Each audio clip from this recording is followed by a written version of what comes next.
All right, cool, here we are. Good morning, everyone. Big week. If you haven't caught my latest YouTube video, you might not know, but hopefully you all have watched it. We did an unveiling of the MDN diode from Pulsar Modular and Marc Daniel Nelson. And that's what we're going to be taking a look at in the live stream today. So I'm just getting some session stuff ready. We did have some funny quirks this morning trying to get online. It's been a bit of a funny one, but we're good to go now. Anyway, cool. No one's in the stream yet today, huh? All right, it's unusual. Anyway, I'm going to start session prepping and getting this stream going. And basically what we're going to be doing is taking a song that we've been, sorry, I'll take it back. Sorry, totally mind blank there. Usually I'd be working on a song that I've been working on in the studio, but I've had a bunch of sessions and I need to kind of have a palette cleanse. So what I'm doing today is using a session from the Live at the Lab Telefunken sessions. I'll show you what those are for anyone interested. Let me pop this up. Hopefully, yeah, we've got a couple of viewers in now, finally. Cool. Let us know who's in the chat. I'm just going to pull up this Telefunken. If anyone hasn't seen this before, and if you want to get some really cool practice stems, I used to use this when I used to teach audio production. It's such a great resource. You can head to this website, which is a Telefunken thing, and they do all these great live recordings of bands and artists, and then they obviously use the Telefunken microphones, and they basically give you the stems for free, and then you can use them as a public domain thing to mix and practice mixing. You can use them, as a bunch of practical things. So I used to give them to my students to work on and practice their mixes because it's just a really good resource. Anyway, so we're going to use one of these sessions today. And I've basically just got a completely from scratch session here. We're going to dive in, we're going to play around with the MDN diode compressor and get it working. Have any of you in the chat used the diode or tested it out, the MDN diode plugin that we're talking about today? Let me know. I'd be keen to know if anyone's gotten into it and used it. But yeah, I'm going to start mixing, and if anyone has any questions while I'm doing this, let me know. It's going to be an interesting one because I want to really see how far we can push the MDN diode. I also want to address some things that Marc brought up. He did an extra video the other day talking about the gain staging of the diode plugin. I'll show you kind of what we're talking about. So if you haven't caught that video and you don't know what I'm talking about, this MDN diode compressor, I'll pull it up right now. It's this thing here, and looks like this. Cool. And yeah, it's this great sounding diode bridge compressor. It's the first version of like the 2254 diode bridge compressor that everyone should know. And then later Neve made the 33609 diode bridge compressor. This was the first prototype of it. So there weren't many made. Marc does a whole spiel on it. But they've made this really great version of this compressor. Lots of vibe, lots of character. Real punchy kind of thing. So we're going to play around with that today, and we're going to basically use it as our only compressor and see where we end up. Because sometimes what's cool is if you take any piece of gear and you use it on everything, the cumulative effect of that can be really interesting, and you can see in a broader sense what's really happening to a mix. And it's also a really good way to just chuck it on everything and see what it's good at and maybe what its limitations are, which is something I love doing. So let's jump into this session and get cracking on it. So let me, also I don't need to see my talk back there.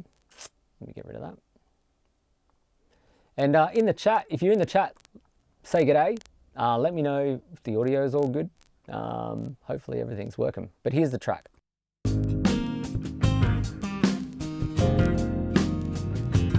Out of all the words that you say, I think the one I hate the most is sorry, 'cause you don't really mean it. You're just biding time before the missile strike. Anyway, you get the point. But yeah, so what we're going to do is jump in and we'll start with drums and just start doing some cleanup, create some space, get some compression and some vibe and some energy on the drums, and we can start playing around with everything else as well. Typically I'll either start on drum cleanup is where I'll usually start because they take up so much frequency space in a mix. So that's, yeah, kind of typically where I'll go first. So let's start with sometimes I start with the kick and snare and get gating and stuff on that, but this is a very natural sounding track. So I might actually start with the room mics and the overheads first.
Now already you can hear now the bass guitar, especially in that section, is starting to come up in the mix. As we start removing spill and low end that's unnecessary in the mix, and we start gating maybe the toms and stuff like that, we will very quickly start to get more of the other instrumentation in our mix. So cleanup is such a huge part of, you know, the mixing stage. It's like pre-production or post-production sort of stuff. I'm just so tired of living a lie. But you say it's just that your demons don't get along with mine, and love's breaking out of all. Cool, yeah, throw up some questions, guys. Let us know who's in the chat. Let us know who's hanging out. Say g'day. But I'm about to start jumping in and playing around with this MDN diode. So let's get into it. So we've done a little bit of cleanup just on some of the room mics on the drum kit, right?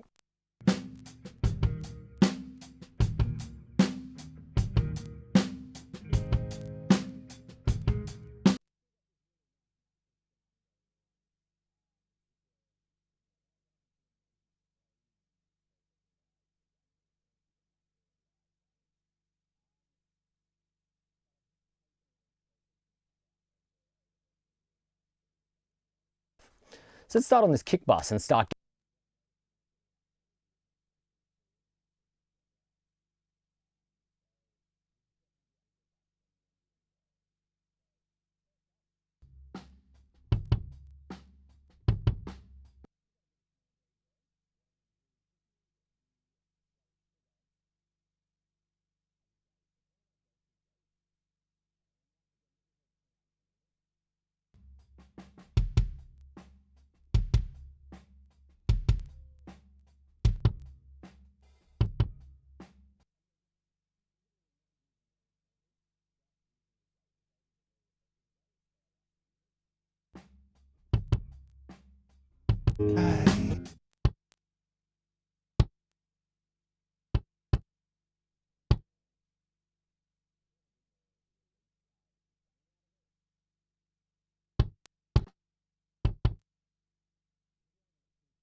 Onto it still if we can.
Oh no, hang on a sec, my bad.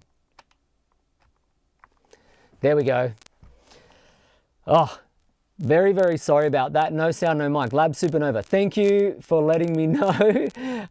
When I go into solo on a thing, I've got to change this setting down here. On my talkback, God, what an amateur mistake.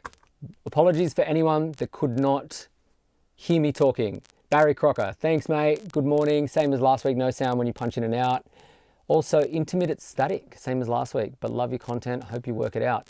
So we've still got that weird static thing going on. It seemed to be a sample rate thing. I'm gonna have to change my mic setup maybe. It's a strange thing. Now it's okay, but hearing some crackles, yeah. What I'll do, just give me a sec, guys. Let me just, whoops. It seems to be like a buffering sample issue, but I think it's more to do with OBS and stuff. It's a weird problem. It's definitely a CPU kind of vibe thing. Because it's like, it's, yeah, the crackling is not a, it's basically like a buffer sample rate kind of issue. Let me find my project setup in this one. Let me just see if we can quickly change the buffer size of the session. It's not in there. It's not in there. God, now I'm over the pump.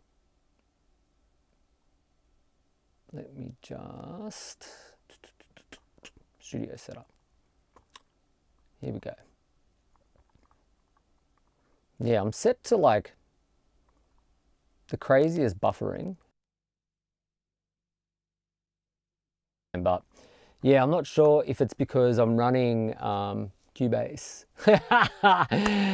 Lab Supernova, thank you, man. Let us know if that crackling's still happening. What I might do is just turn my gain down a bit and see if that resolves the issue, but I don't think that is the issue. I don't think it's a hardware issue. I think it's a software processing thing. I'm gonna try looking at one last thing while I've got the live stream going, just to see whether I can resolve this very quickly. Yeah, I'm not sure if it's to do with loopback. It's definitely one of the processes that are causing issues. There's a lot. Hopefully you guys can. Now it's okay, no static. Okay, thanks. Hopefully we're good and in the clear. Basically, when you're running cameras, a DAW, all the processing that a DAW is going to take up, plus all your video stuff, and then streaming it live, you can imagine there's a lot of processing that's taken its toll on a computer. So yeah, it's good to know. Keep me posted if there's any more issues, you hear anything. But yeah, thanks to everyone in the chat. Stop for now, I'll let you know if it comes back. Thanks guys, thank you so much. All right, cool. So back onto kick drum. Let's solo up. This is our kick in.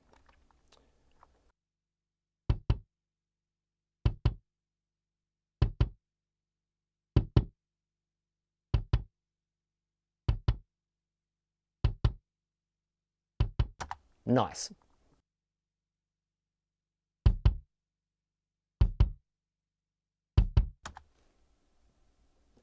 Very brave for a Monday morning. Thanks, mate. You need to empty your bin. Yeah, I've got stuff in the bin, but it's not to do with space. There's actually plenty of space on my drive at the moment. Yeah, but yeah, it's not that. I don't know. I have to mess around for a few things. Anyway, but thanks for the advice.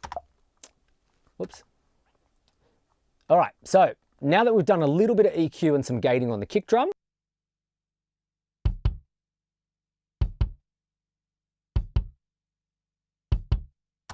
we're in a much better place. Then, for me, after that, it's literally just, let's go some compression. So let's start diode here on kick.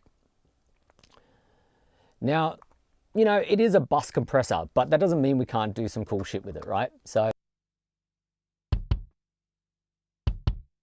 now, one thing Marc talked about is the gain staging. And what I've found with this is he recommends that you kind of get the metering to happen kind of in the middle here at around -1, you know, dBFS or whatever this VU is here, which is tricky because it starts to get hot really easy. Like, yeah, so if I get my meter, you know, we're only metering at about -8, but it's already getting into the too hot region that Marc suggests over here. And the black needle is the one that's, you know, your input, and the red needle here is your how much gain reduction.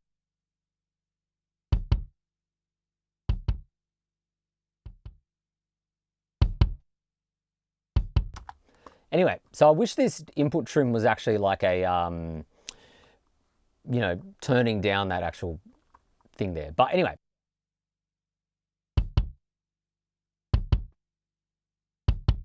So let's just put a,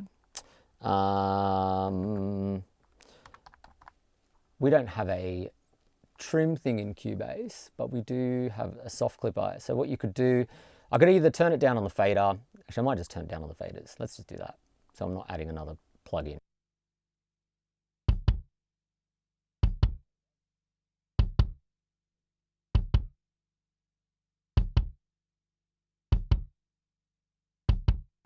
Cool, we're in the right spot there.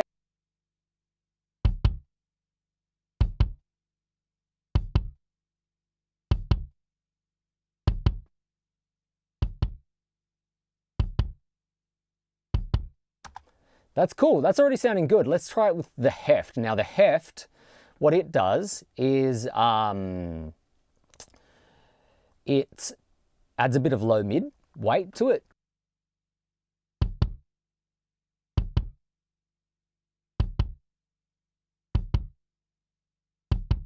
Yeah, digging that. And then we might just go a 3-to-1. No, we'll keep it at 5-to-1. And let's dial in the side chain. Now it's set to feed forward at the moment.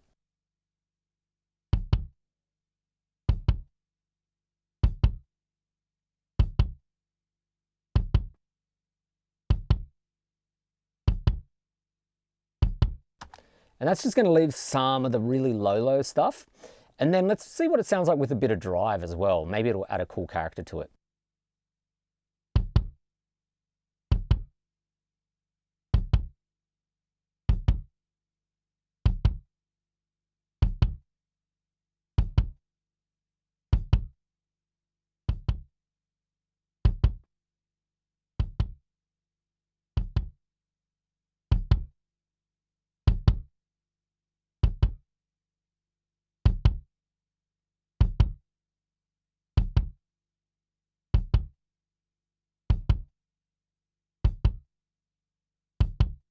It's definitely adding some more weight and stuff there. That's kind of cool. All right, so let's listen to the mix. You're sorry, 'cause you don't really mean it. You're just biding time out of all the words. Already we're getting into a better place with that. I'm digging that. I'm going to actually do a little bit more EQ. So let's go to a Pro Q. And then we'll clip it as well.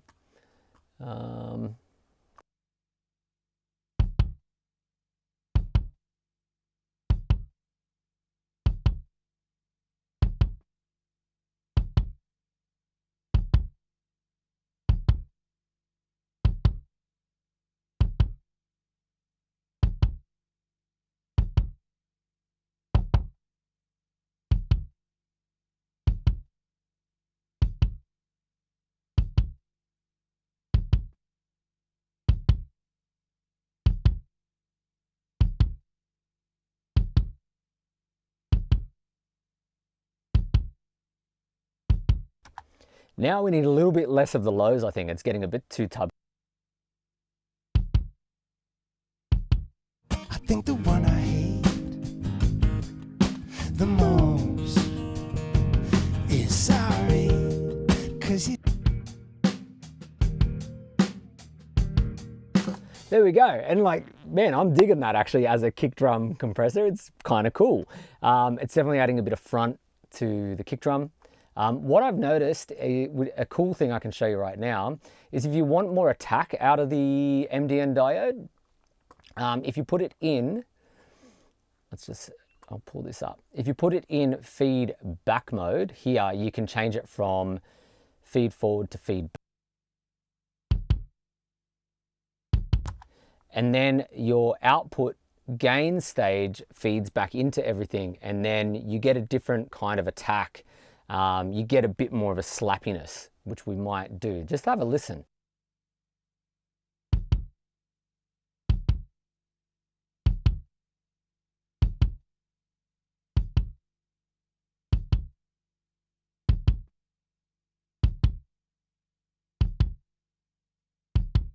Yeah, I love that. I actually like it better on the feedback, I think. Let's listen in the mix.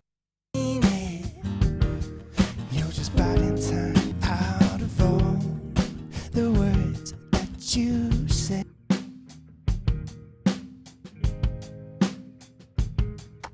Beautiful. Cool. Bioburden. Hey all, just watched your video on the Allen and Heath console. Do you still use it? If so, I'm guessing mainly for tracking. Yeah, man, it's right here in front of me. So yeah, it's a super dope console. Yeah, it basically is my like go-to for tracking. Obviously I use it for tracking when I need more preamps. I have a bunch of outboard pre's, but you always need more. It's a 24 channel console. It's got motorized faders. The EQs on it are fine. It's kind of like a poor man's SSL without the dynamic section kind of thing is the way I kind of think of this console. Yeah, it's a really good piece to have for tracking, obviously having some extra EQs and preamps at your disposal. The main reason why I have a console is because when you do track artists and bands in particular, having headphone mixers going off the main mix of the board, and you can just basically what you can do is just push faders up and get the mix happening very quickly. It's a workflow thing. It just means headphone mixes are easier to dial in. Getting a session running is easier in tracking. It's very cumbersome in terms of mixing and stuff like that. It's really a tracking tool for me more than anything. But yeah, that's exactly what it is. If anyone's interested, it's the Allen and Heath GSR24. It's the M version, which means motorized faders. Yeah, it's cool. But yeah, mainly for tracking. You can do other stuff with it, obviously, but it's mainly a tracking piece, yeah. Cool. All right, so that's our kick bus done. Let's go over to snare and have a listen to what we can do with snare for a second.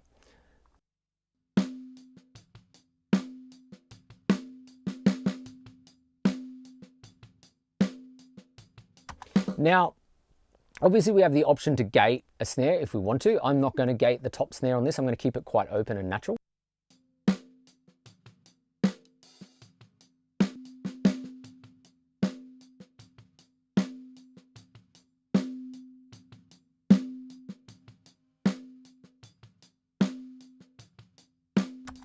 There's this nice ring to it that, like, we don't want to get rid of a ring. There's a lot of debate about with snares, like what you should do to treat them. And if you ever see anyone doing crazy stuff like this, I just want to like kind of address this. You see people going, oh, I'm going to find the ring.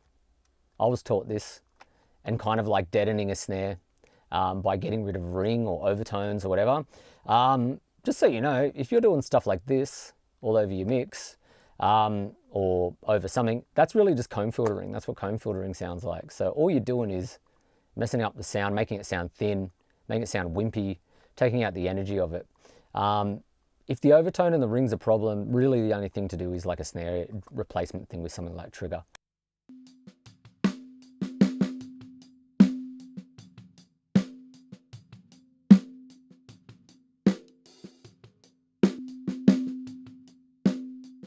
Now it's right there at about 290 Hertz. So I can pull that particular frequency down just if I don't want as much ring.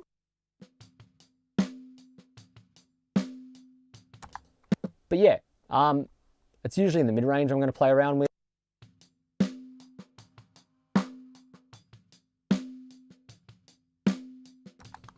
Sounds good to me. And then let's look at the snare bottom. Now I might gate the snare bottom. Let's have a listen.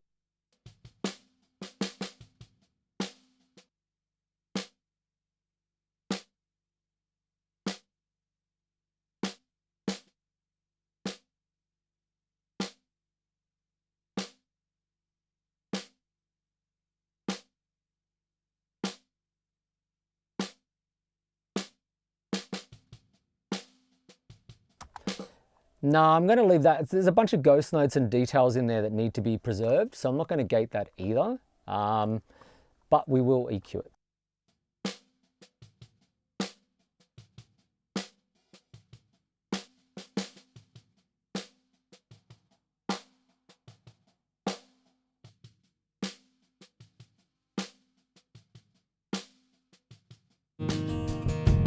You're sorry, 'cause you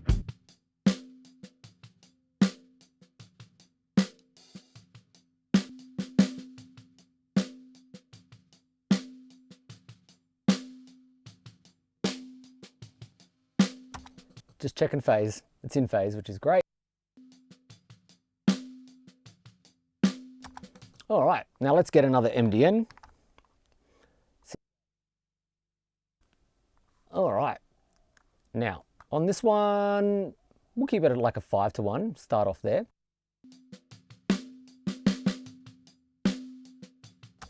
And once again, I'm going to go back to feedback mode because I like how the slappiness we get in the attack.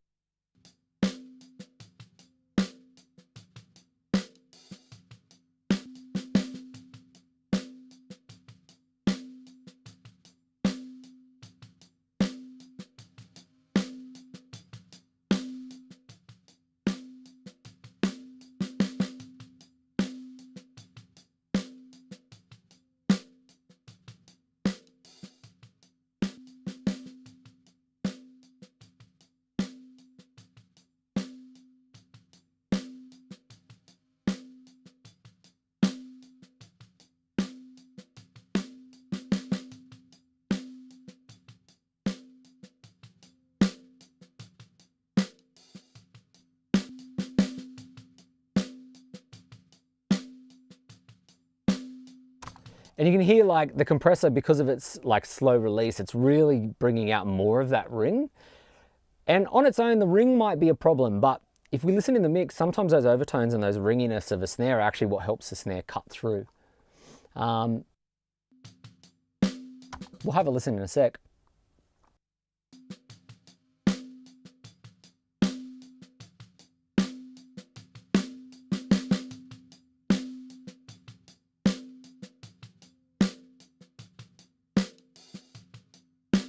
Now I love this. Adding a bit of drive to a snare can be really cool because the snare wires and stuff, when you add distortion to that, it cuts through a mix really nice. We'll just put it back in the context of the drums for a sec. And we'll have a listen to the drive function off and on.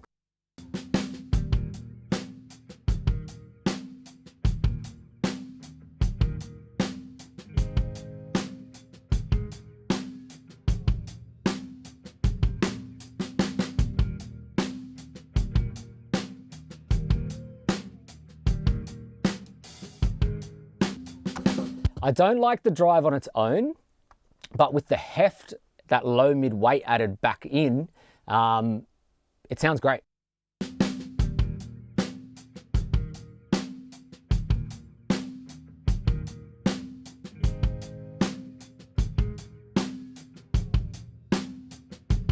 You're sorry, 'cause you don't really mean it. You're just biding time out of all the word. Very cool. I'll put a gold clip on this as well. I like to clip my snare to keep the transients nice and soft.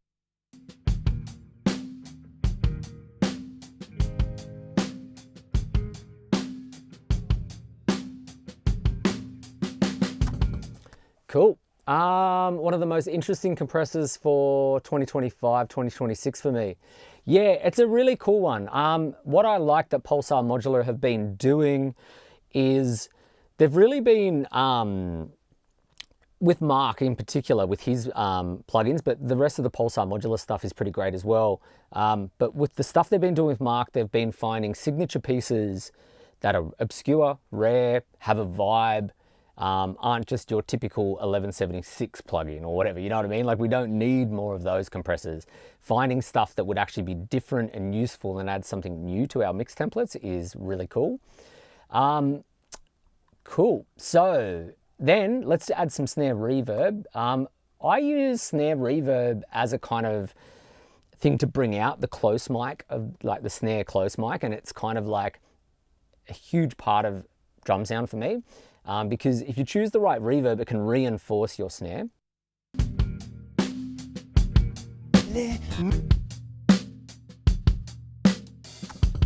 Now, what I do have going on there in my sends is a bit of my kick going there. That just needs to be turned down. If you're wondering why I would send kick to my drum reverb, I like a little bit of the beater going to a reverb as well. So you'll see in a second, but not much of the kick drum and not the low end of the kick drum. It's just going to get a bit of beater in my shells. It's like, I call it my snare reverb, but it's really a shells reverb. It's toms, snare, and just that beater of the kick. And if anyone's wondering, obviously you don't want the low end of the kick drum getting into your reverb, which is why you would typically just put an EQ either before or after.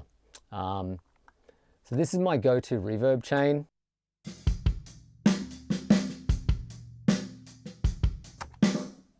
I have either Valhalla Reverb or Panda Rooms from Purified Audio.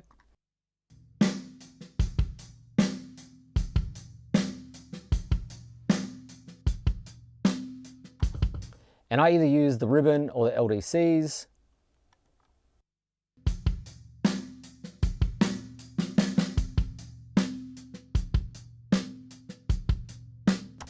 And you can add a bit more width if you want more width on your snare.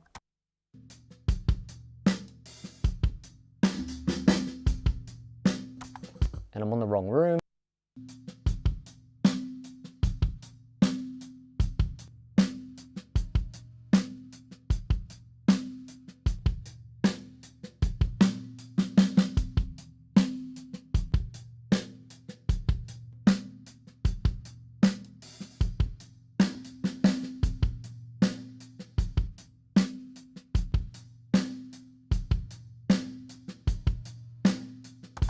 Now I can hear that ring coming out a lot more with these reverbs, and some of them were bringing, some of the different reverbs were bringing out the ring a bit more. I'm just going to see what Valhalla sounds like for a second. Now what I like about the Valhalla, I have like the Panda Rooms for more natural reverbs. The Valhalla reverb adds a lot more weight to a snare, a lot more bottom, and even just on this basic setting, it's not bringing out the ring as much.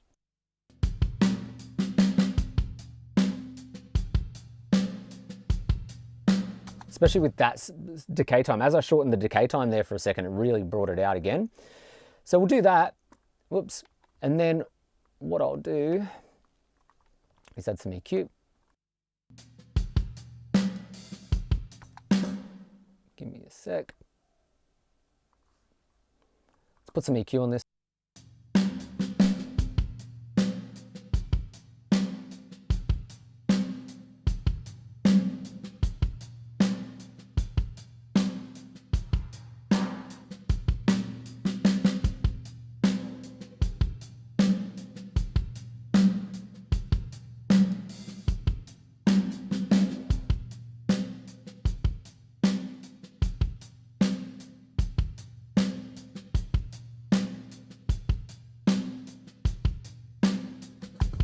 And we don't need that much reverb.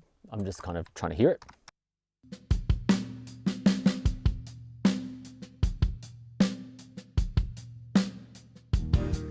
You're just biding time out of all the words that you say.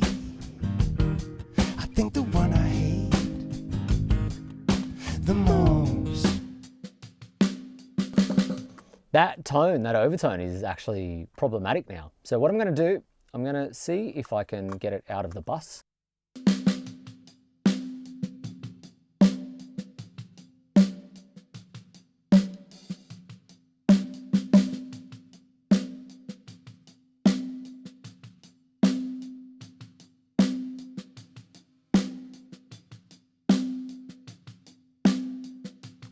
So it's actually closer to 266. There we go. Let's pull that out.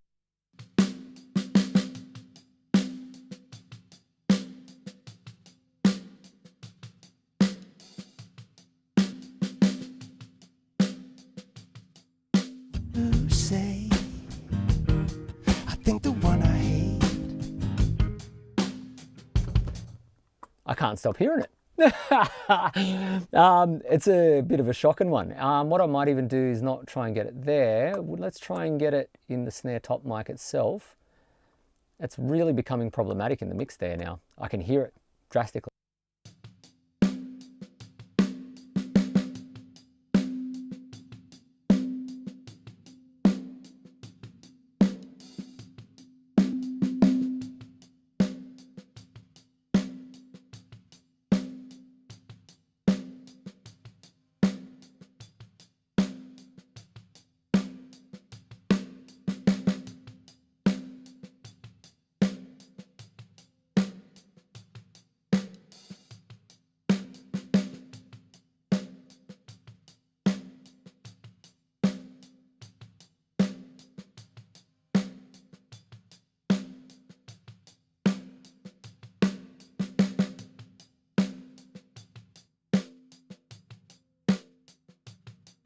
You're just biding time out of all.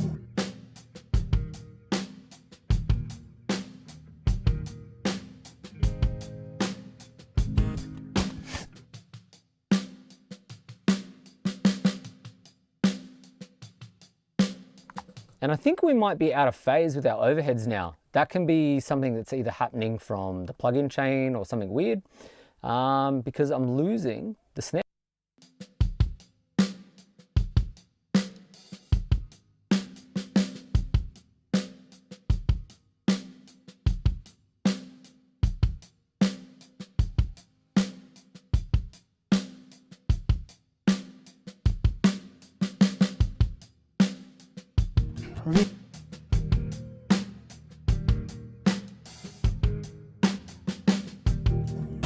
The words that you say, I think the one I hate the most is sorry, 'cause you don't really mean it. You're just biding time out of all the words that you say. Cool, we're getting there. All right, the resonance is almost in the key of the song. Yeah, I noticed that too. It was like bringing out one of the notes of the guitar and bass and stuff a lot. It was crazy. It was a bit of a wild one there. So whatever's happened as I'm putting my plug-in chain, maybe it's the MDN stuff, a time delay thing happening. You know, with plugins, sometimes your phase starts to flip. So you've always got to check these things, even as you're mixing, as you add plugins in. Even with delay compensation, funny things can happen. So what I noticed was all of a sudden the phase was like not where it should be. So I flipped the overheads, we're back in phase, and it sounds a lot better. Let's get to toms and see what we can do there. Give me one sec, and then we'll get the drum bus going. All right, toms. Here we go. There's a little roll there. Let's do this one.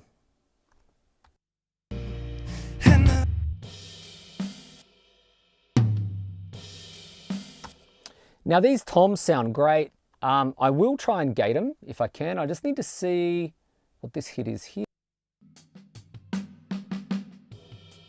No, it's just more snare spill. That's good. And this one. All right, so there's a tom hit here that I'm just going to bring up with some clip gain, just to make sure we hear it.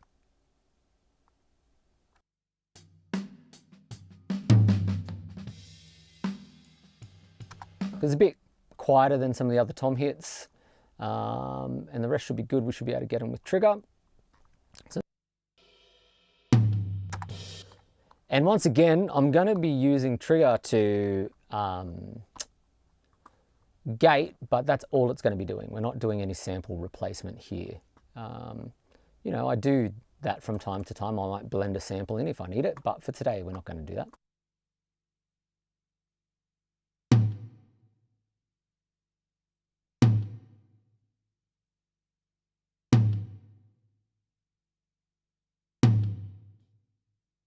We'll try and keep that sustain going.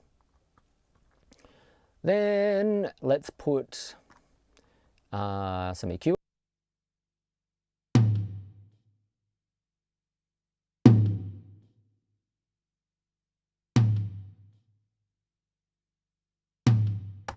That's literally it. That's all it needs. And then once again, I do use gold clip to kind of just control my transients of my toms.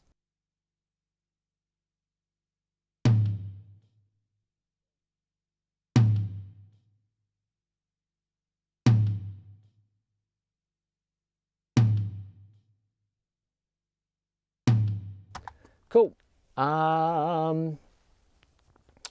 Without outboard today, I press GH to zoom. Yeah, G and H is to zoom in on Cubase, absolutely. Yeah, no outboard. We're not running outboard today. We're just going to muck around with this plugin and see how far we can go with it. So then let's go to drums. Good question though.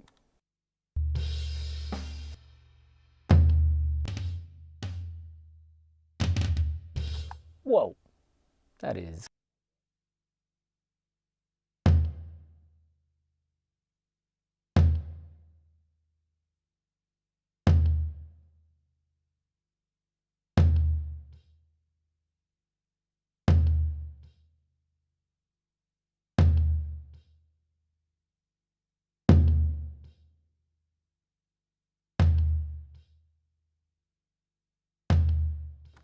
The bottom end in that tom is huge. That's cool. All right. I press it on my keyboard during watching your project. Oh, okay. Yeah. I get ya. Yep.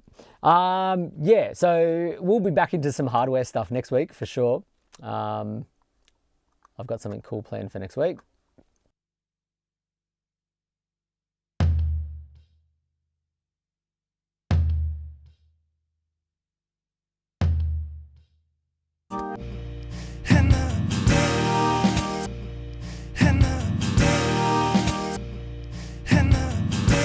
Cool. So that sounded pretty good. Let's have a listen to like some fills.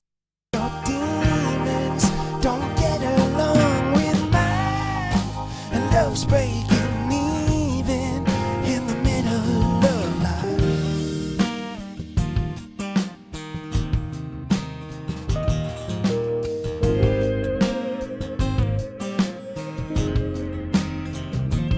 Out of all the words that you... And like, obviously now that we've got the spill cleaned up from the toms, you can hear all of a sudden the vocals and guitars and all of that are just coming up huge in the mix because we've controlled a bunch of that. We've leveled everything out. We've taken away a bunch of drum spill and whatever. And like, obviously, I just want to preface this. We don't always have to get rid of spill, right? Like, it depends on the song. It depends on what the song needs. Sometimes a little bit of spill can actually be a good thing. And instead of using a gate, I might use a just an expander. And let a little bit of spill back in so it sounds more natural.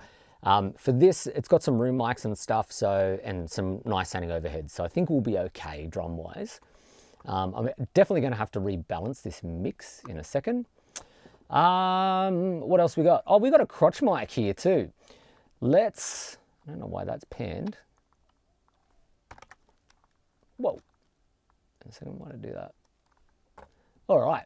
So they have a crotch mic. I'm going to play around with that. This is a great one for the MDN. Let's have a listen.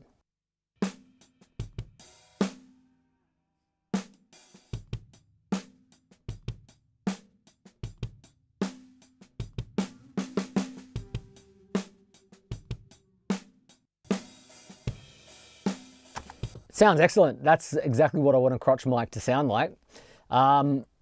And if anyone, like everyone should know what the crotch mic is. Sometimes it's called the versed mic. Yeah, goes under many names. What we might do is clean it up first.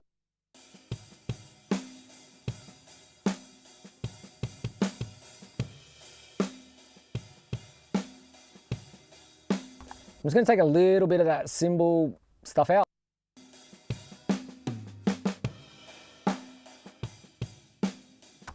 And a little bit of the mid-range just to get the tonality right of the kick and snare and the shells.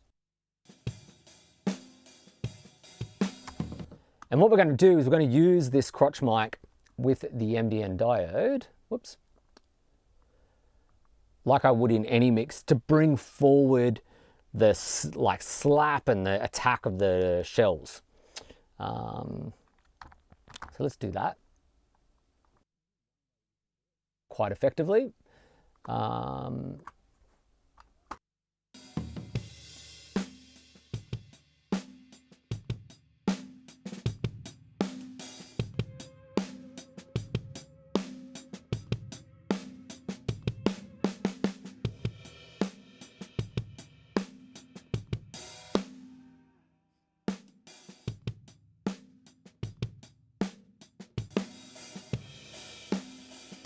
Now check this out. Listen to the side chain in feedback versus feed forward.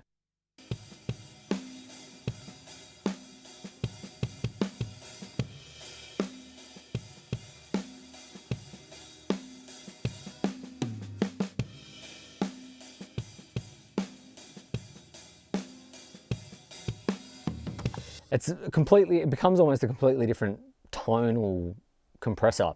What I'm hearing is that like you get more slap, but it's going to bring up more spill because your output is basically feeding back in to the side chain.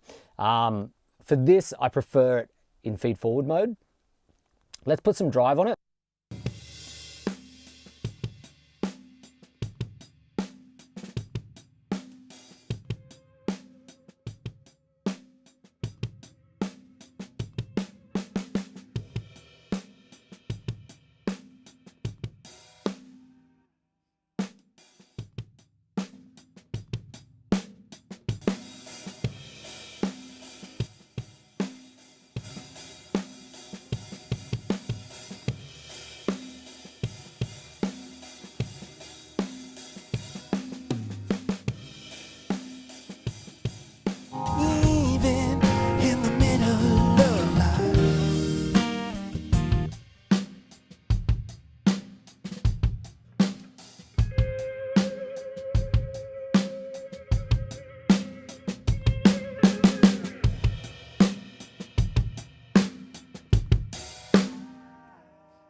I've had to flip the phase of that too.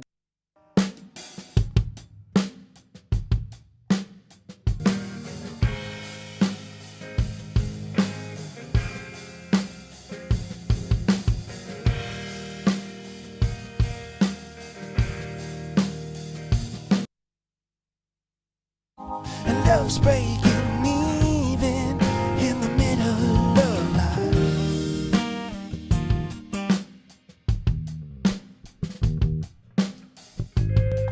And I'm just going to rebalance the mix a little bit because everything's getting a bit loud now.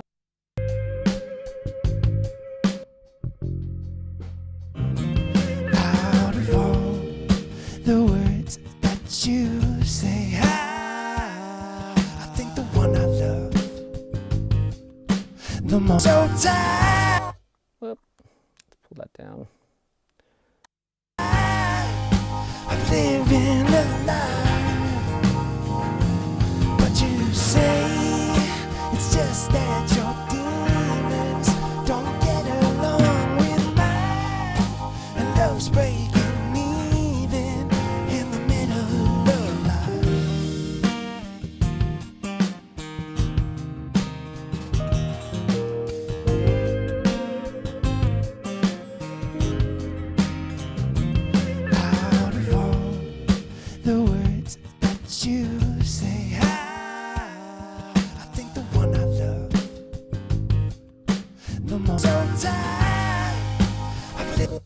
Loving that. Just getting in, I'm curious, do you feel that Steven Slate's drum replacement tool is still a solid buy in 2026? Also, any open source workflow recommendations from a NAS? Awesome questions. So I definitely feel like the Slate drums, for trigger in particular, it's one of the best, most reliable drum gates. There's a few different options out there. I'll use different gates for different things, but the one I will use as a default is the Steven Slate trigger. The gate there is just super reliable, super handy, and just very accurate. It works really well at cleaning stuff up. So that's my go-to one. The Black Salt Audio one can be okay, but it's quite CPU intensive. There's a few. There's also like the Sonox ones and stuff that's supposed to be pretty good. And then you said open source workflow from a NAS. So NAS, do you mean for NAS storage, like NAS storage stuff? Let me know. A VCA fader is something worth adding to practicing in my workflow in Cubase as I start. Yeah, Lab Supernova. Yeah, so auto align is great when you need it. If I get sent stems that have phase issues, I might use something like auto align. Typically, if I'm recording, I don't need to use auto align because I phase check everything while I'm tracking and I make sure that things are in phase. So I don't have to worry about something like that, right? Because the problem with alignment plugins for phase is that they're going to do what they think is right for phase, but nothing beats getting it right at the source and having the time alignment stuff coherent, because the transient might end up in phase, the initial spike or transient of a snare hit and a kick might end up in phase, but when you auto align something and move the phase relationship of where a microphone was in the room, you might get other phase issues in the tails and things like that. So you need to be setting up your microphones for tracking, for drums in particular, but any source. The phase alignment has to happen at the source. You know, you have to get it right because the room makes a difference to the phase and all that kind of stuff. So it's a thing you have to be very careful of. So all of these things are just tools, right? So the phase align tools can be good when we have an issue we need to fix, but I try to avoid them. But yes, it's a good one. Auto align 2 is an excellent one. VCA faders. You can do VCA faders. I have all my faders on just groups. So like I'll have my drum group and a bass group. Everything has a bus, and then my instruments all go to an instrument bus, and my vocals go to a vocal bus. And that's kind of sometimes called a front and back bus, like a rear bus and front bus. Sometimes it's called, is like vocals and instruments or whatever. It's entirely up to you how you want to do that. It definitely is a benefit to have instruments go to a bus, especially drums, and then have an instrument bus and a vocal bus. The reason being as well is that, say I have a client that wants an a cappella, I can just go solo, the vocal bus, send an a cappella, bounce out a solo bus, instrument bus, bounce out the instrumental. That is absolutely necessary on jobs sometimes. I literally have a job today where a client has asked for an a cappella, so I can literally just go back into my old session, solo the vocal bus, solo the instrument bus, pull up there, you know, and basically just bounce them out in like 2 seconds. The only tricky thing for that is pulling up all the hardware that I've got to use on that session. I have to go back to recalling hardware. Yeah, NAS storage, have so many built-in pieces of software you can download these days. I didn't know if any document records. No, I can't. Honestly, there's no recommendations I can really do for NAS at this point. It is something I've started to look into actually for my backups. Everything I back up is just portable hard drives at the moment. I have many. I have some for video, for YouTube. I have drives for the projects that I'm working on currently, and then I have other drives for archived sessions. So I have multiple drives for multiple things. But I am looking into NAS storage at the moment and having an on-site constant backup. But I don't have a solution for that yet on what that's going to be. So, but I have started looking into NAS, but can't suggest anything because it's not something I'm proficient at yet. Sorry about that. Cool. All right, back into this mix. So we are getting there. We just did our crotch mic. Now, the other place that might be good for our MDN is the shells bus. So I have a shell, and I'll put the MDN there. Let's solo it up.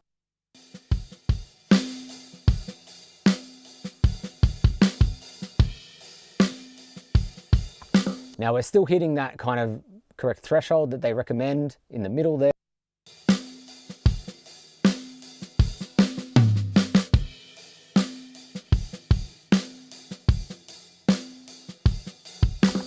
And on my shells bus, I'll hit it pretty hard a lot of the time. So let's just smash it and see how it sounds.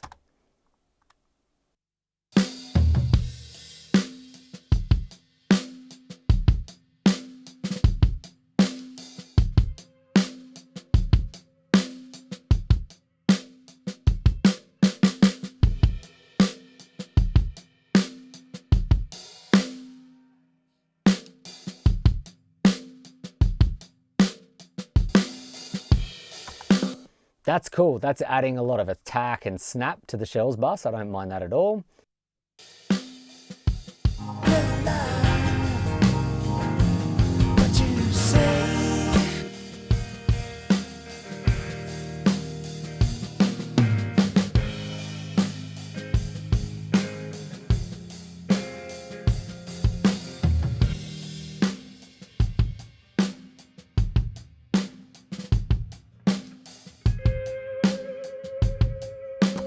And if you're wondering where the guitars are coming from in this mix, that's the room mics. We'll have a look back at them in a second.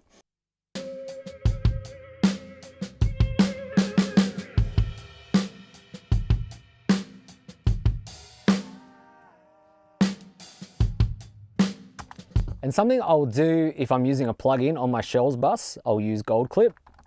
If you're wondering why I'm using Gold in control, especially when I'm using no hardware, I'm not going to get the kind of clipping and saturation I get without it.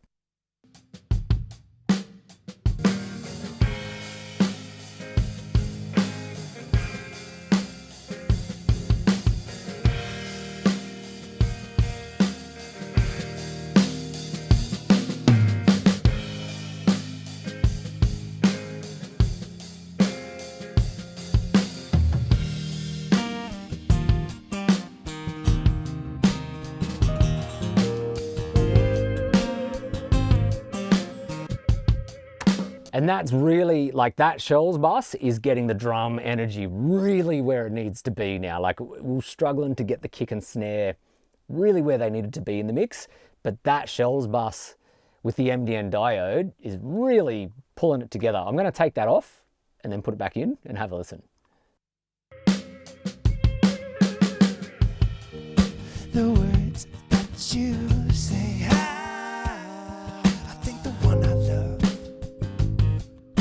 No more. So tired of living a lie. What you say, it's just that your demons don't get along with mine, and love's breaking me. Yeah, we're really bringing that drum energy where it needs to be. The only thing I'm hearing now, drum-wise, that's probably a bit too much. Secret Studios, no problem, man. All good. So yeah, the other thing is I'm hearing too much hi-hats, and that's either the overheads or the rooms. I think it might be the rooms.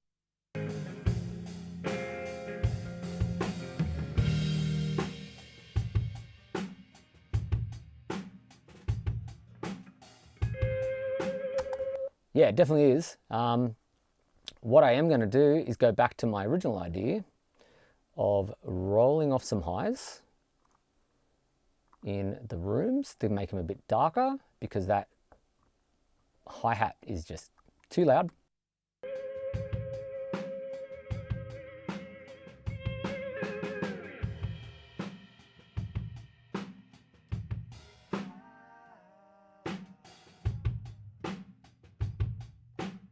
Cool, and now we're just getting like the blooms and that bigness from the drums rather than all that crazy cymbal bleed.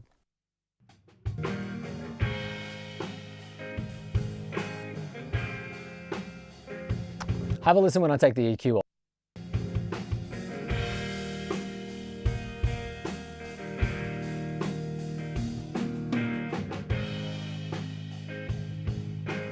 Just way too much cymbals in whatever room this is.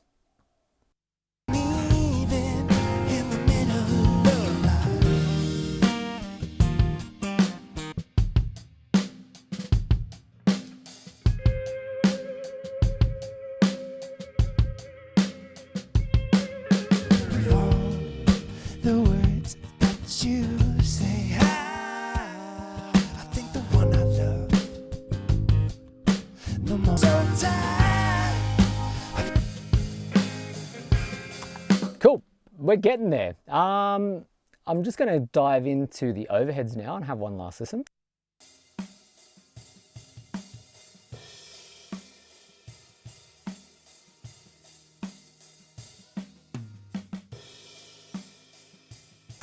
We can see there's like quite a significant lift happening in the cymbals there. What I'm going to do, it's a bit too much for me.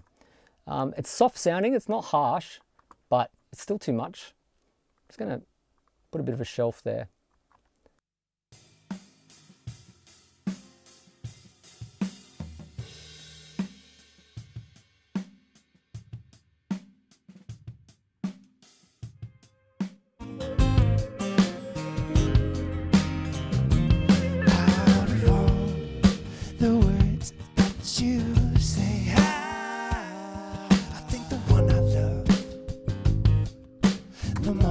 And something that I would typically do nowadays on my drums is also have a cymbal bus. I'm not going to do that today, but we will process with the MDN on the drum bus, okay? And what's cool about this MDN plugin as well is that it has this mod switch, which will give you a bit of high frequency lift if you need it. Let's chuck it on and just have a listen.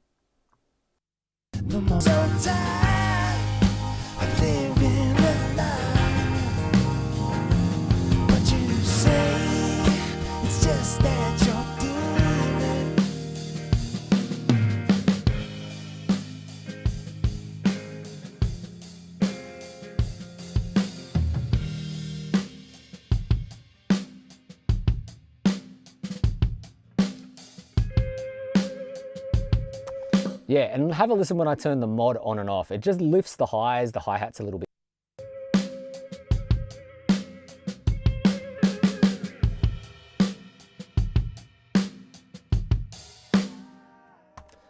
Which on the drum bus is pretty cool. I'm going to turn the heft off.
Cool, and what I've gone with here is the mod off. I did like, in isolation, I really liked the feedback. It sounded more open, but instead what I've gone for is the more aggressive, the feed forward setting. Have a listen in just isolation, the difference between feedback and feed forward.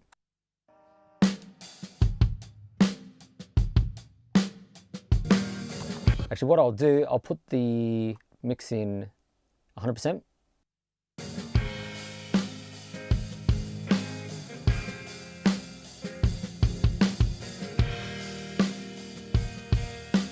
Like you can hear how much more the feedback version clamps down on the snare. But when I put it into just less, like a more parallel, I dial this mix knob dial. So we're getting a blend.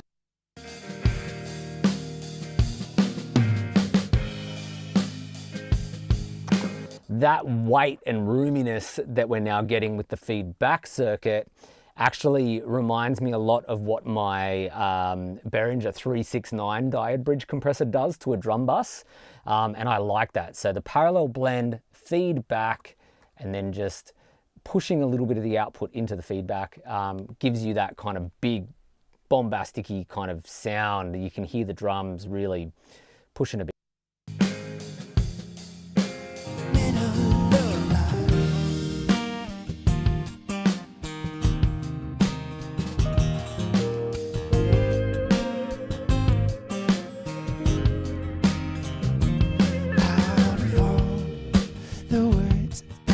Yeah, and there, like, just all we've done is use Pro Q4 trigger for some gating. We've used some gates, some EQ, and the MDN plugin. And like, I'm shocked actually at how versatile it is already to use. I've been able to get the kind of sonic characteristics I would want for drums with one plugin. It can do a lot more than you think.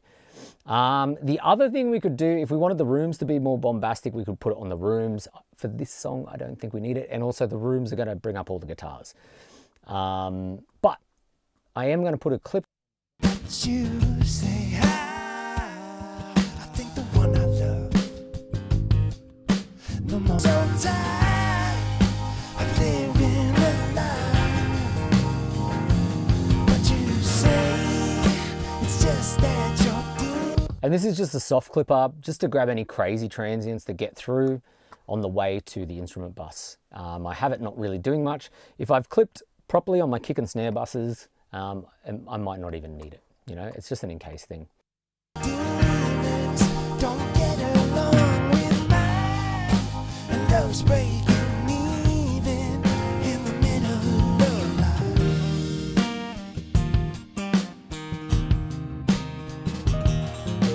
Yeah, they're just sounding super, the drums are sounding super like punchy and snappy in the right ways. Yeah, really, really cool. Really, really cool stuff.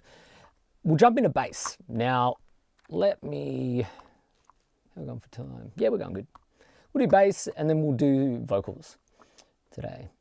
And we'll have a listen to where we end up. Now, bass is one of the big ones that Marc talked about, where the benefit of this compressor can lie.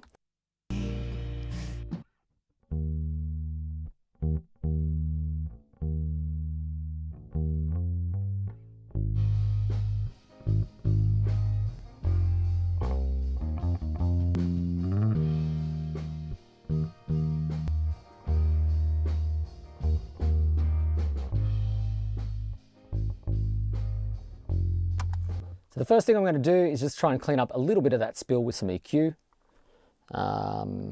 Let's go. So there's a live amp in the room, obviously.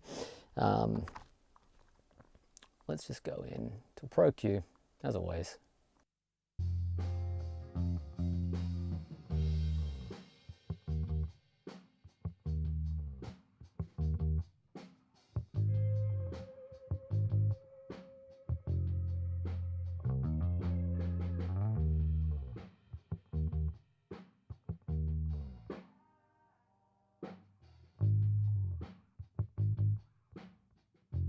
There's quite a lot of snare in that, a snare bleed. It might be quite close to the kit, or close enough. I mean, Snare's so loud it gets into everything. So we're going to have to be really careful with that bass amp, because it will affect, that amp mic will affect the tonality of our snare drum in a good way or a positive way, a negative way. So we've got to be careful. We've got to really listen out for that as we add it in, especially once we compress both the DI and the amp together on the bass bus. That'll be a tricky thing. All right, so we've got this bass DI. Now, what I could do with the bass DI is add my own amp sim if I wanted to. I typically go for this Ampeg bass sim.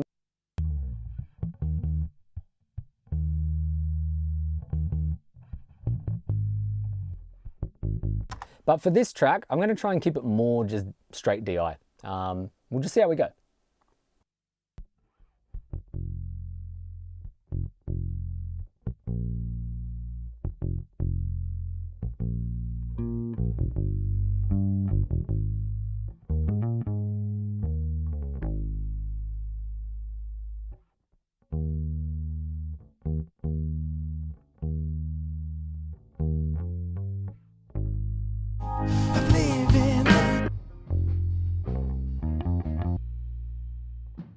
I'm just going to turn these down a bit so we get our gain staging right once again as we go to the MDN diode. Ooh, I'll turn my Pro MB on. So I have a Pro MB here to duck the bass a little bit with the kick drum.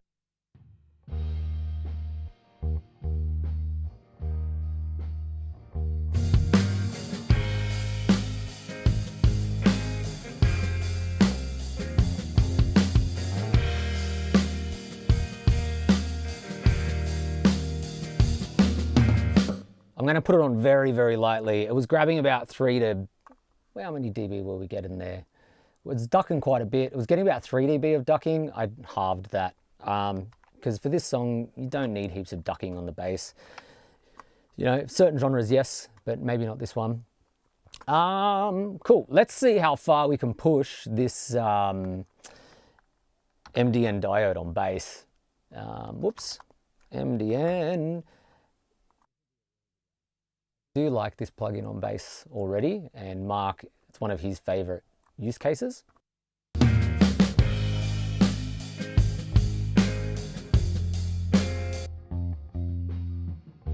Good, as Marc said, like just hitting that kind of 12 o'clock. Now let's look at some presets here. We've got like some fuzz kind of things, massage. Bass solid might be cool, so just locking the bass in. Let's have a listen to that.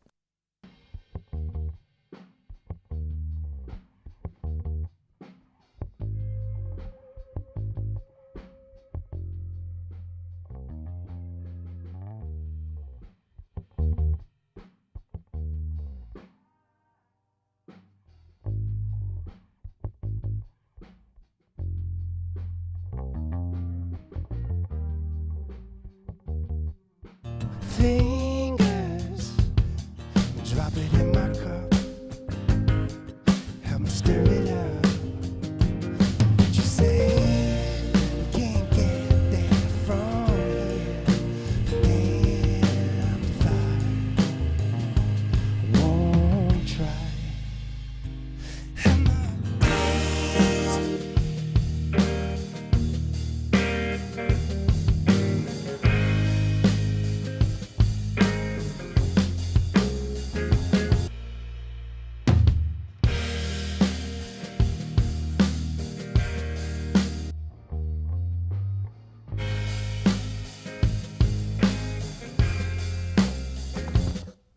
Crazy how loud the guitar is in the rooms.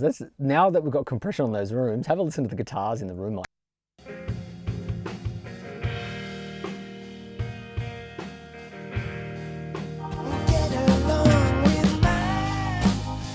That's something we'll have to be careful of as well in the mix. Anyway, bass and drums, let's just have a listen where we're at.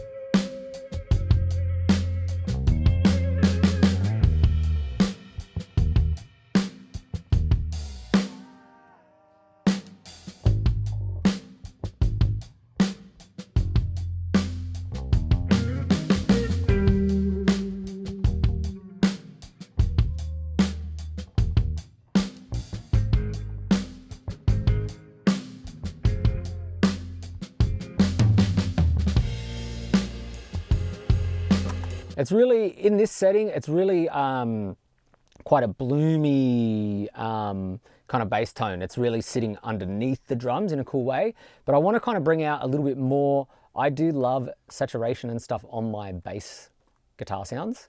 So let's give it a bit of drive and just see what that sounds like.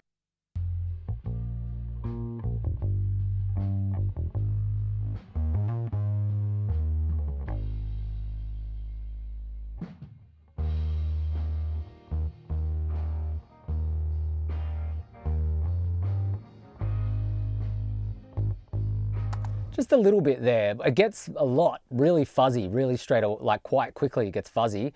But that's cool, I love it.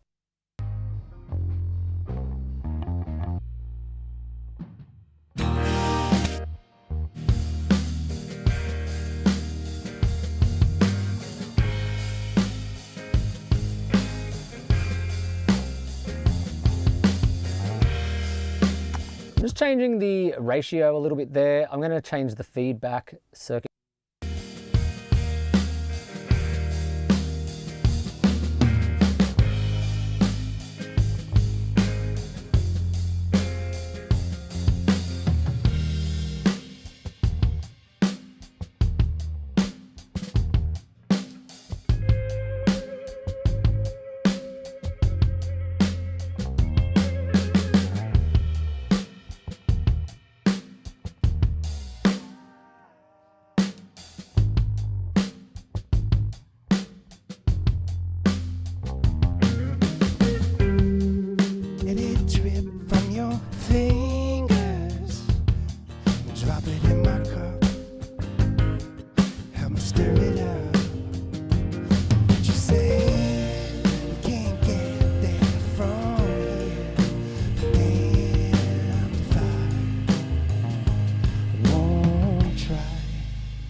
Cool, that's sounding great. Let's just listen in isolation to the drums and bass for 1 sec.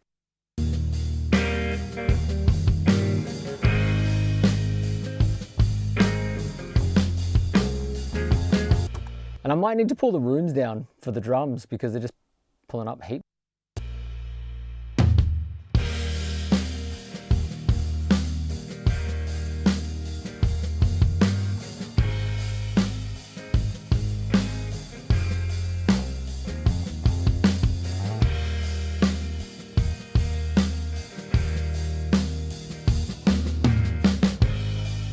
Yeah, that's better. Here we go.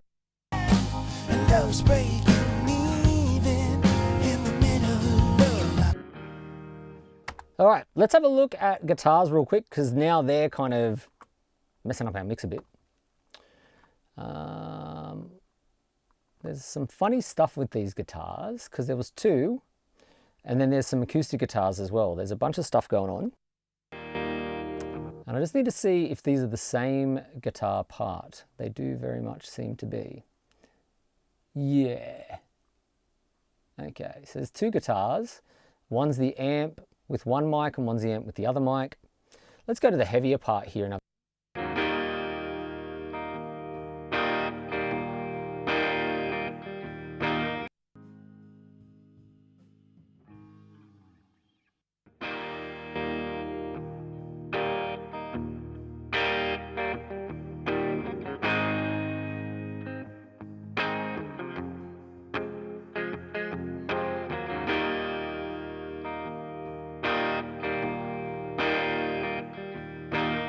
it's interesting.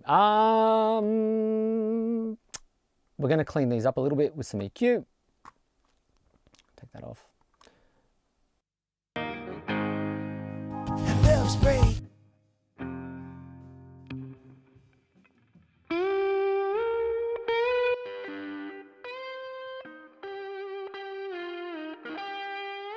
That's a much darker mic on the right. Whoops.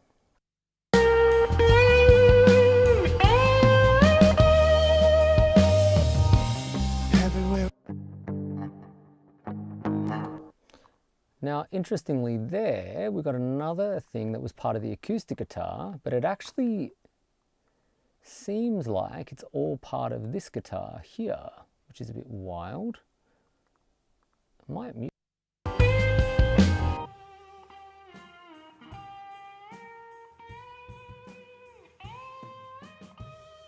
Some weird stereo thing, I might mute that, we don't need that.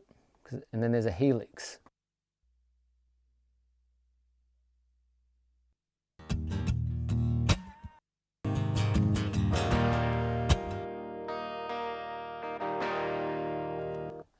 So what I think is happening, we've got an acoustic guitar that's being amplified as well. So it's not a separate thing. Interesting. Very, very interesting. All right, so it's not what I thought. I thought this was an electric guitar, an acoustic guitar for this track. Anyway, let's keep going. Don't get along with my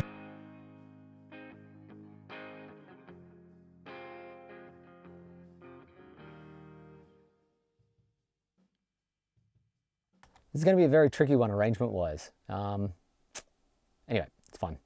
I'll go to this later part of the song.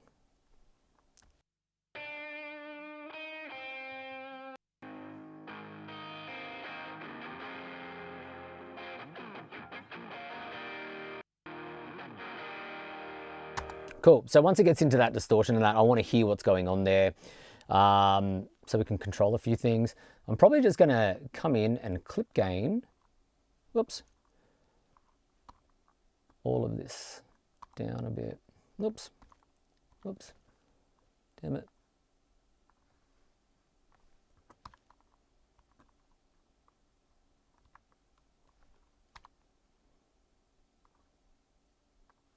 Things are out of control there and there.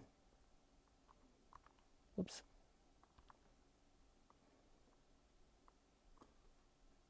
I'll just turn them down a little bit.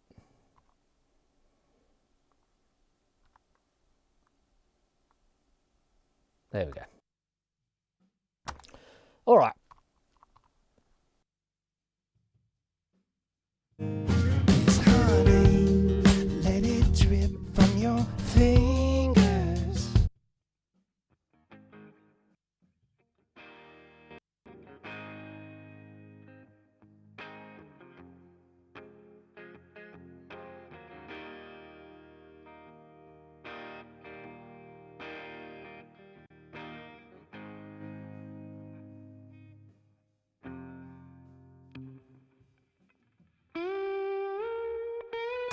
So let's skip the lead part for a second.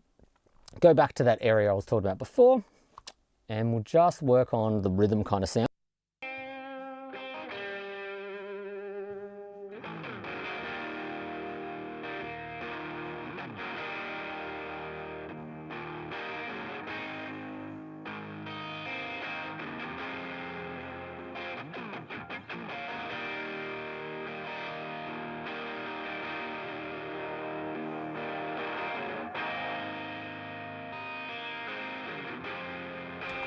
And all I'm doing is rolling off some of the highs quite gently and the lows to create space for things like bass, vocals, whatever. What I find, this 700 hertz region in guitars, I will scoop to fit my bass mids in. You know, you don't need as much lows in a guitar as you think.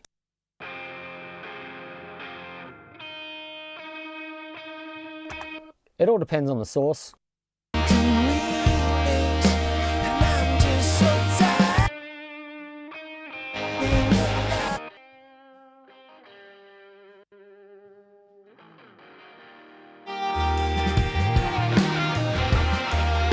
And now our bass has got heaps more space in the mix already.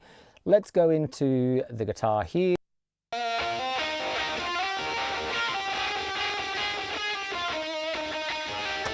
So it does seem like another layer there. Let's sort this out. It's like a helix capture or something, apparently. Let's just sort that out and get it cleaned up.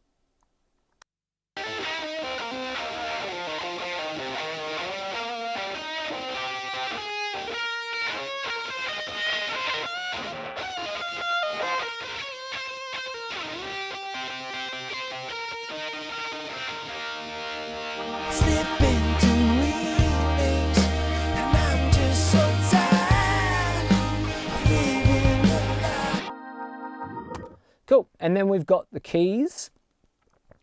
It's kind of interesting synthy keys thing going on. What do we got? Now this interestingly is one that Marc was also like on keys. This MDN diode can be really impressive. So let's do that first. Let's go.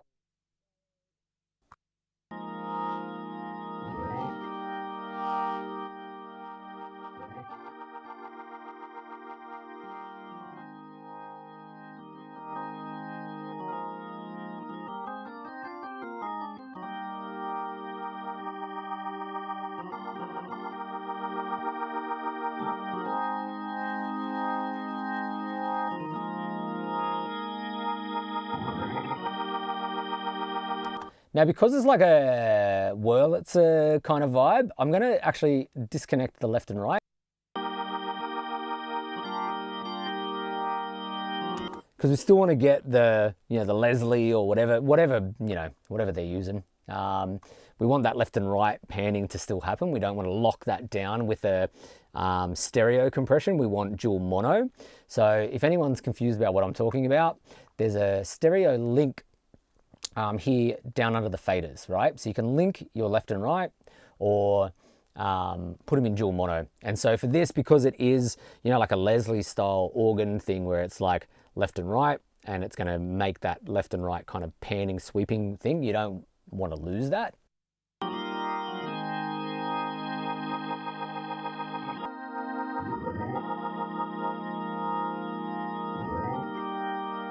Yeah, if you lock the left and right, it kind of just starts to become more mono, more centered, which we don't want. So let's keep going.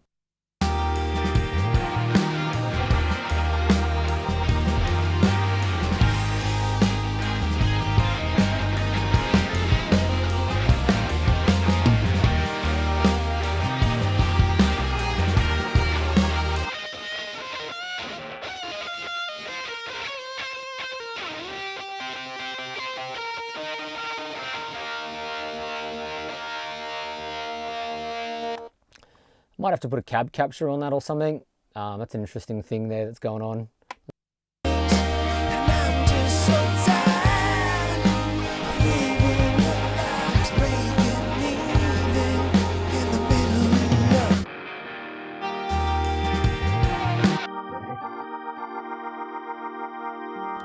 I am going to need to EQ the keys a little bit. They're getting in the way now that they're louder.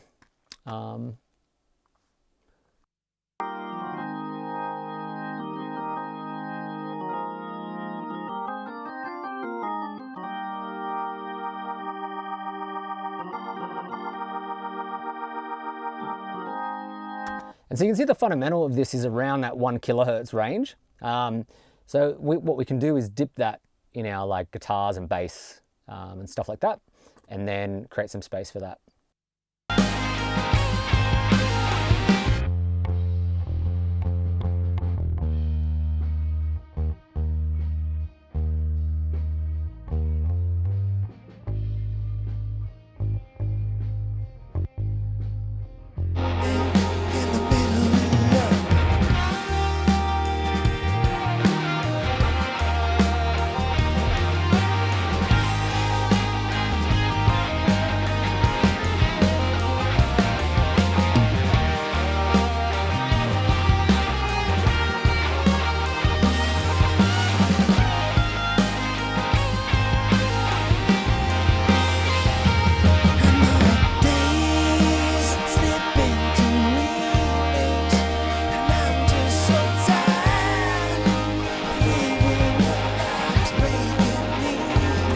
Cool. All right. So we've kind of got the instrument bus there. Let's just solo the instrument bus and get rid of the vocals for a second. Have a listen where we're at, because the vocals need some cleaning up as well.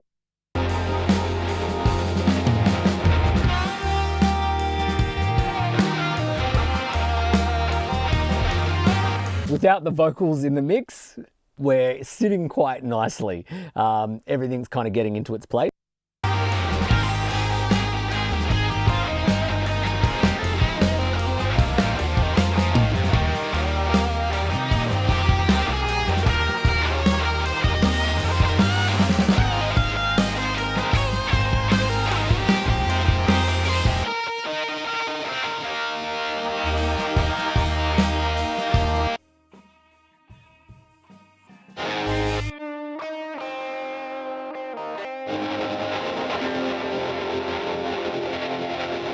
Oh, so that is a different guitar part on this one. Let's get that other guitar going.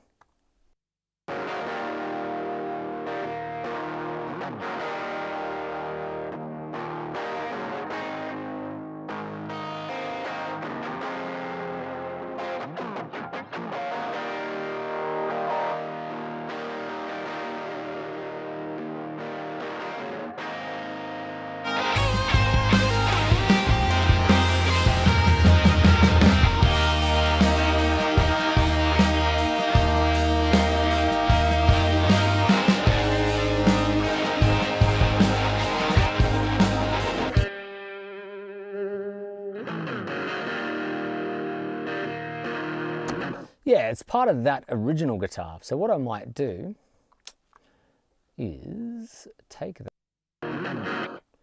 It's weird. The labeling of this session's a bit funny, so it can always be a bit tricky when you get these stems off online sources that weren't your own. So what I'm going to do is group that to where it belongs. Now the tricky part is I don't know if it's a stereo thing or a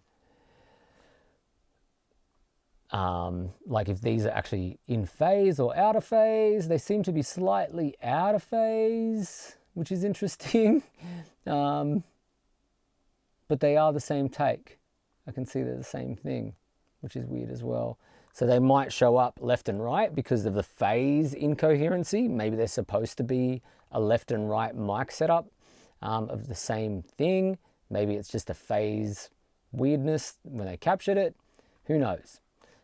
It's always a bit of a bummer when those things happen. Where did I put that track? It's there. So it's on the guitar thing there. I'm just going to sort this channel out because it's going to be a pain. That's got to go to there.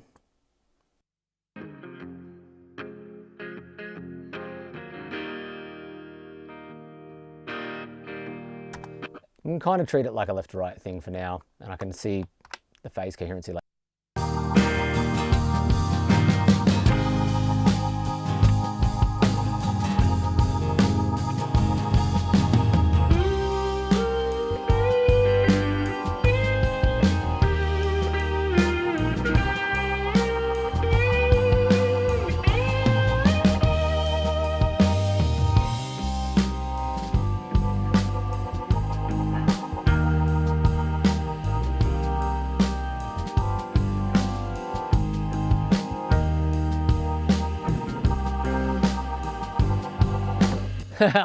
That chord progression is very, very much Say It Ain't So by Weezer. If anyone's familiar with that song, that's all I'm hearing in that track. Cool. Literally all we've got to do is go to our vocals. We're doing all right for time. Let's see what we can do on vocals with the MDN. And then I'm actually going to let me unmute the leads maybe.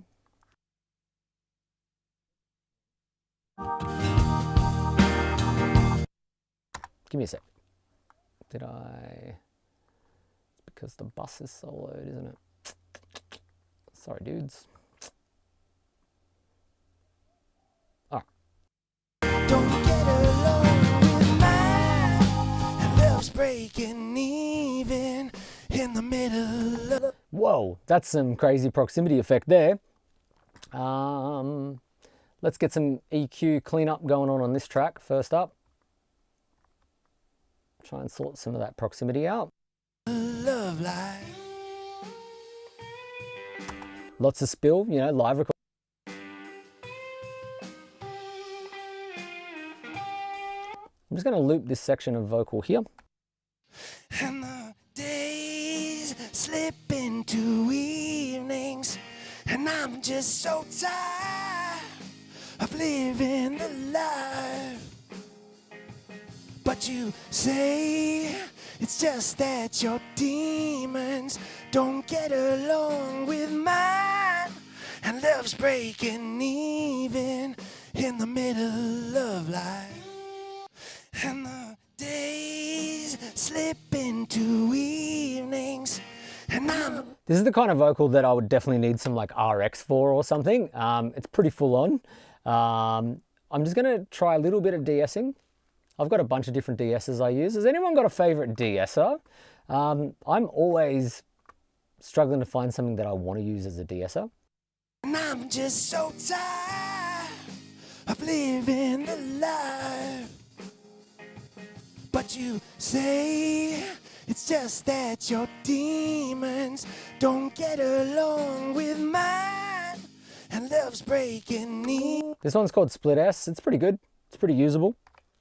Now, Even in the middle of life, and the days, evenings, and I'm just so tired. all right, let's see what they have for vocals. Vox loud. I'm not opposed to that. Let's see what this does. Of living the life, but you say it's just that your demons don't get along. So that is coming in quite hot. Along with mine. I'm going to try and clip gain that down. Let me get a... I'll just use the soft clipper. Sometimes I'll just use this and not actually be doing any clipping or anything. It's just an output. Use it as an output trim. And love's breaking even in the middle of life, and the days slip into evenings, and I'm just so tired of living the life. No, I might not do that today actually, because I think it's still coming too hot. I'm going to just gain, whoop, oh God, I keep hitting the wrong shortcut. I'll just clip gain it down a bit. It's definitely coming in hot. But you say it's just that your demon. The Weiss DS, cool. Is that Matt Weiss from Weiss Advice? Is that his or is it a different company? It just happens to be Weiss. But that's cool, that's good to know. I might have to try it. Demons don't get along with mine, and love's breaking even in the middle of. So this time I'm going to go mod, so we'll get a bit of that high frequency lift. We'll keep it in feed forward mode. Love life, and the days slip into evenings, and I'm just so tired of living the life. But you say it's just that your demons don't get along with mine, and love's breaking even in the middle of life, and the days slip into evenings, and I'm just so tired of living the life. But you say it's just that your demons don't get along with mine, and love's breaking even in the middle of life, and the days slip into evenings, and I'm just so tired of living the life. The feedback version is actually, having on feedback is controlling the tails of the vocal as he's moving away from the mic a lot, and I'm finding that feedback grabs that better. But you say it's just that your demons don't get along with mine, and love's breaking even in the middle of life, and the days slip into evenings, and I'm just so tired You can hear him pull away from the mic there. of living the life. But you say it's just that your demons don't get along with mine, and love's breaking even in the middle of life, and the days slip into evenings. Now keep in mind, this is a live recording. The mic technique is not quite there on this particular track. Whatever, we'll just do what we can do. I'm gonna put some reverb on the vocals, turn that delay off. And I'm just so tired of living the life. It's just that your demons don't get along. My love's breaking even in the middle of life. And the days slip into evenings, and I'm just so tired of living the life. This is a tricky vocal, very, very tricky vocal. There's a lot of stuff going on that isn't ideal. But you say it's just that your demons don't get along with mine, and love's breaking even. Cool, I'll readjust the vocal EQ for a sec, and I might enlist the help of a plugin. This for me is a last resort.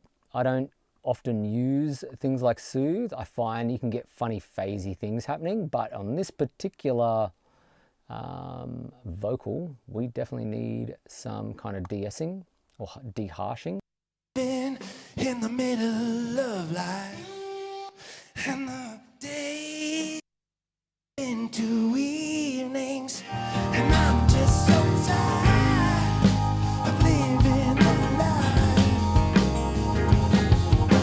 Say it's just that your demons don't get along with mine, and love's breaking even in the middle of life. And the days slip into evenings, and I'm just so tired of living the life. But you say it's just that your demons don't get along with mine, and love's breaking even in the middle of life. And the days slip into evenings, and I'm just so tired of living the life. But you say it's just that your demons don't get along with mine, and love's breaking even in the middle of life. And the days slip into evenings, and I'm just so tired of living. Cool, we're getting there. Let's go to the verses and just see how it sits in the mix there. Is sorry, 'cause you don't really mean it. You're just biding time Soft tube, cool. I'll definitely check it out. before the missile strike. Cool. In the verses, it's almost got like almost a John Mayer-y kind of vibe. Cool. Let me just listen to this layer.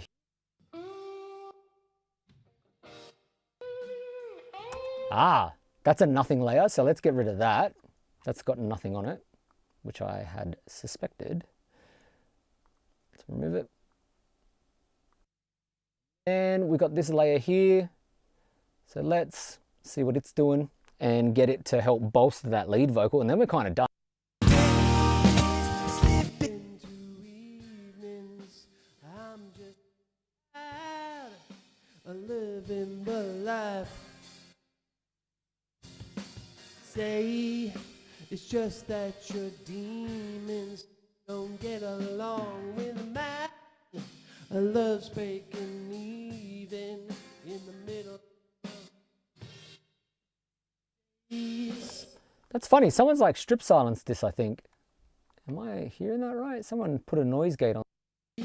Slip into evenings, I'm just Someone's edited this. I'm living a life. Say it's just that Cool. Quite a bit of spill in this one. your demons don't get along with mine. Love's breaking even in the middle. Slip into evenings, I'm just tired of living the life. Lots of spill, lots of crazy stuff, some bad edits in there as well in between the vocal parts. It can be really tricky trying to edit spill out of stuff like that, because when the vocal comes in, the spill comes in with it, and if you're compressing, it creates some problems. Smooth on there, and split S. Say it's just that your demons don't get along with mine. Love's breaking even in the middle. Slip into evenings, and I'm just so tired of living a lie. But you say it's just that your demons don't get along with mine. And love's breaking even in the middle of life. Slipping. There's like a weird edit, I think, coming in on that vocal maybe at the beginning there, and it's just glitching out.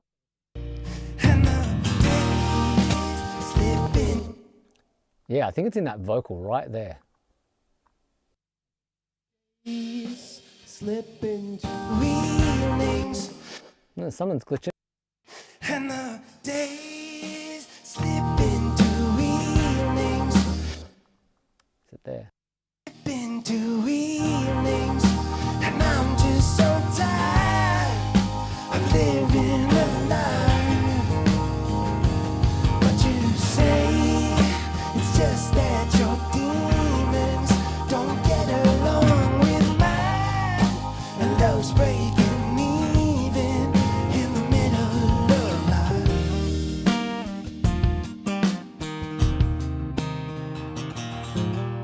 One last place I want to try it is just on this acoustic guitar thing here, just for fun, and then we'll wrap it up for today. Because I didn't do that in my own video.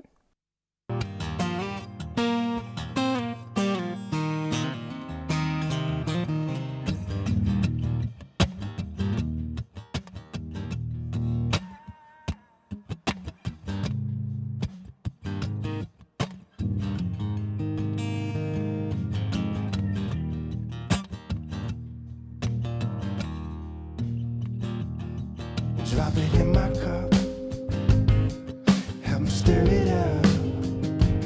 What you say? You can't get there from here. Damn if I won't try. And the days slip into evenings, and I'm just so tired.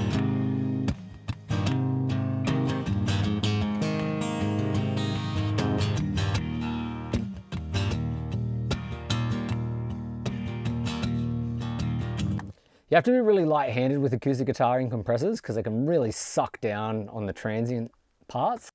Even in the middle of life.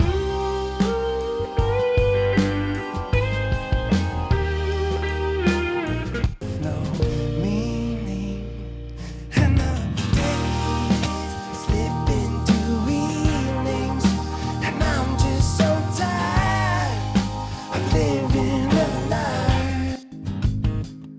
The most is sorry, 'cause you don't really mean it. You're just biding time before the missile strike. But you say these words have no meaning. And Yeah, so for that verse, like obviously we'd have to get into this track and rearrange it a bunch to control some of the levels of and the processing. Like I would separate the verse and chorus vocals. I would separate or automate the keys volumes, stuff like that, because there's some arrangement control dynamic things that need to happen to make this mix fully work that are beyond the scope of just a compressor, right? But if we listen to just the verse really quickly to wrap this up, the one I hate. I'll go from the beginning here.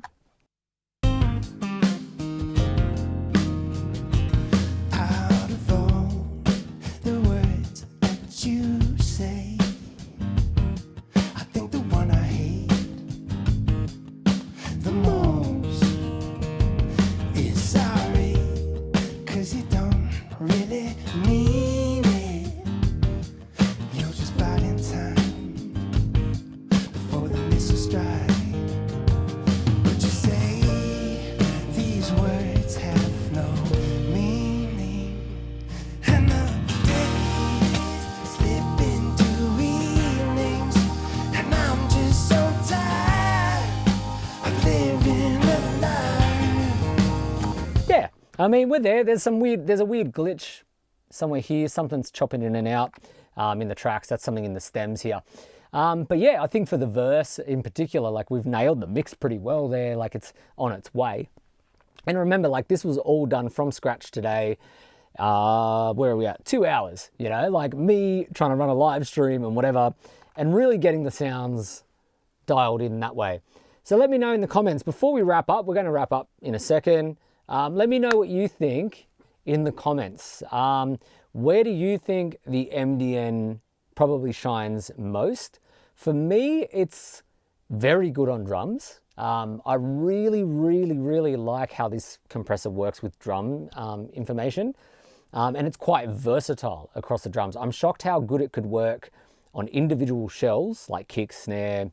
Then it was very good on shells bass. It's great on drum bass. There's lots of versatility there. I definitely like it on bass guitar as well. It will be one of my go-to bass compressors from now on, for sure. It sounded pretty cool on the guitars there. You can get it to work on vocals, but for me, this vocal has some performance things, so it's very tricky. But I'm definitely keen to know what you guys think. What do you think you would use this kind of plugin on if you're using it? Where do you see its potential benefits? All of that kind of stuff. Because yeah, like it's pretty cool. I think it is more versatile than it seems. People think, oh, a diode, compressor, something with lots of character, it's just a distortion box or it's just a saturation box. And I think it's just a lot more than that, because it doesn't have to be gritty. It can be, like, it has a lot of attitude. It can bring out the attacking things.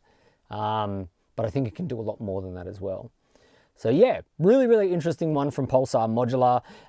Like, once again, like I should state, you know, like I did put a thing on this and whatever, but, you know, they did ask me to be involved in the release and that. So it was kind of like a sponsored thing. But yeah, but, you know, they make good plugins. I like what Marc does in particular with his plugin choices. He's making things that I find useful in my own mixes, which, you know, there's lots of different utilitarian plugins out there, but I want pieces that are going to offer something different, especially when it comes to plugins, because I've got heaps of hardware, so I don't need stuff that's just going to do utilitarian things all the time.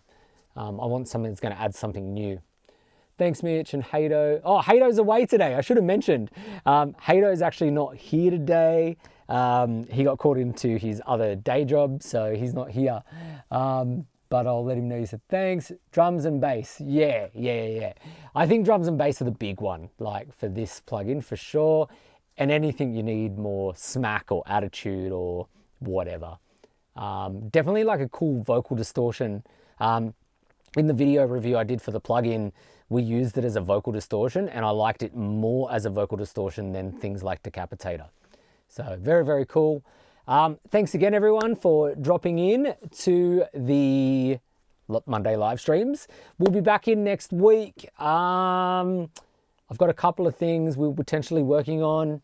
Actually, I know we'll be back to drums. We'll do some drum processing next week. Lots of people wanted more drum stuff.